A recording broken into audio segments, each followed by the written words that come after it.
Good morning, students. This is in continuation with the first chapter, that is matter in our surrounding. We will try to revise a certain set of topics that was not discussed in the first video. Changes of states of matter. States of matter can be interconverted by maintaining constant temperature and pressure. Solid can be converted into liquid and liquid to gas, and gas can also be converted to liquid as well as liquid to solid by maintaining appropriate temperature and pressure. Fusion or melting and melting point. Here we see the solid is getting converted to liquid at constant temperature and pressure.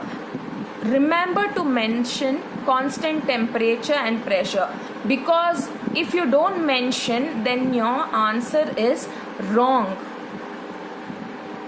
It is a bulk phenomenon. Now what do I mean by this bulk phenomenon? It simply means that entire molecules are involved.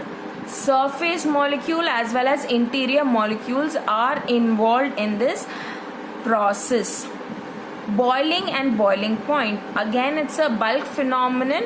Here we see that the liquid is getting converted into gas at constant temperature and pressure. Next, moving on to sublimation. Now, what is the sublimation? Here, the solid is directly getting converted to gas. Example is ammonium chloride. An activity is mentioned in your textbook with respect to ammonium chloride, which is very important. And apart from that example, you also have naphthalene that undergoes sublimation. Camphor, it undergoes sublimation. It means solid is directly getting converted to gas. The solid is not getting converted to liquid. There is no liquid state that is involved in sublimation. Next, moving on to freezing point. Now, what is this freezing point? We see that in freezing, the liquid is getting converted to solid again at constant temperature and pressure. Condensation. In condensation, we see that what is happening in condensation is here the gas is getting converted to liquid. That is nothing but the condensation process. Scales of measuring temperature. We have Kelvin scale, Celsius scale and Fahrenheit scale. So in 9th grade, you are studying only with respect to Kelvin and Celsius scale. You are not studying about Fahrenheit scale. And I had also explained how to convert Kelvin into Celsius and Celsius into Kelvin. It is very simple. Kindly refer to the notes that I had given and also refer to the video. Latent heat. Now what is this latent heat? Latent heat does not raise the temperature, but latent heat is always supplied to change the state of a substance. Now, latent means hidden. Now, latent heat is supplied to change the state. That is to convert the state from solid to liquid or liquid to gas. So that is nothing but the latent heat. You have latent heat of fusion, latent heat of vaporization. These two concepts are very important. Again, kindly refer to the definition. Latent heat of fusion is nothing but it is a conversion of a 1 kg of solid into liquid at constant temperature and pressure.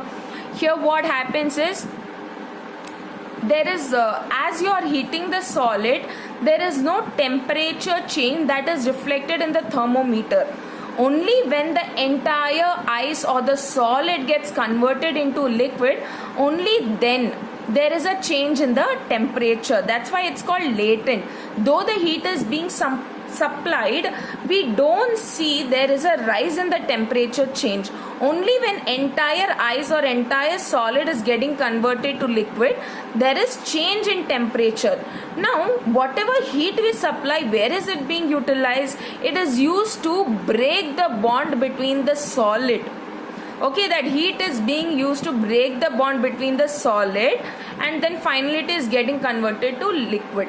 Same way with the latent heat of vaporization.